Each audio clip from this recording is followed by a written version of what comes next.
April 22nd, 2022, and this is the Washington Times front page. Thanks for joining us. I'm George Gerbo.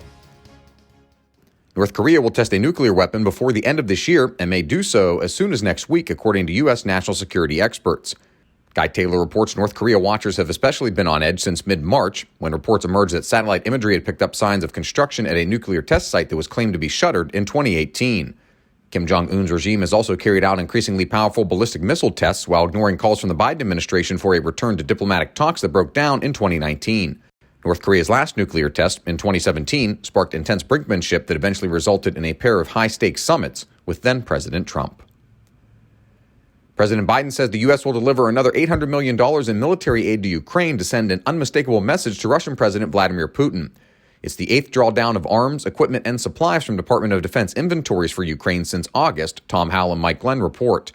The president also announced $500 million in direct economic assistance to the Ukrainian government, bringing total financial support to $1 billion over the past 2 months as Ukraine tries to fend off shocks to its economy and rebuild. The president also said he's banning any Russian-affiliated ship from U.S. ports, replicating a measure that Europe has already imposed on Russia. CNN is shuttering its much-touted streaming service, CNN Plus, only a month after its launch. Valerie Richardson reports parent company Warner Bros. Discovery, which took over CNN in a merger this month between Discovery and former owner Warner Media, made the decision to pull the plug.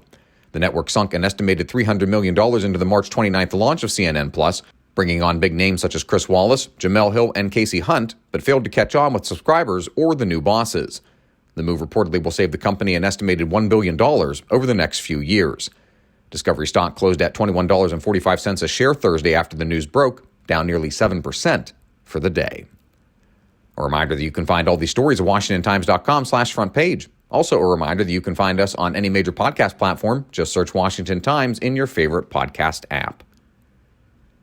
In a recent trip to the southern U.S. border with Mexico, New Hampshire Democratic Senator Maggie Hassan said Border Patrol agents told her they need 3 things: more people, more technology, and most controversially, restarting border wall construction. Stephen Dinan reports she's one of at least a half dozen Democratic senators up for re-election that had blasted President Biden's decision to end Title 42.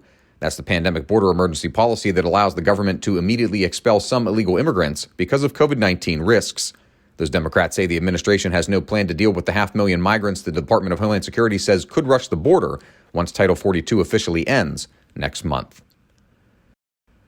On this Earth Day, environmentalists are still fighting for the same policies they were on President Biden's first day in office and seeing him roll back small wins they thought they had scored.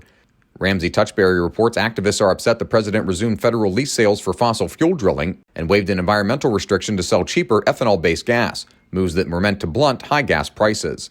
Biden had pledged to slash greenhouse gas emissions in half by 2030, a goal that seems increasingly unfeasible. The president will mark Earth Day in Seattle, where he'll speak about the need to bolster the nation's resilience to climate threats and to rapidly deploy more clean energy. And finally, universities are increasingly offering graduation events to recognize graduates by race and ethnicity.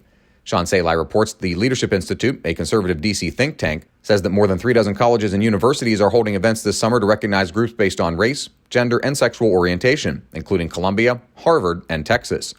Many of the universities have defended the separate ceremonies as student and alumni initiatives that are reflections of diversity and inclusion. Find all of today's front page stories at WashingtonTimes.com/front page or in the Washington Times app, and find us on any major podcast platform as well. Just search Washington Times in your favorite podcast app.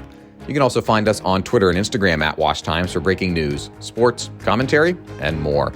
For the Washington Times, I'm George Gerbo.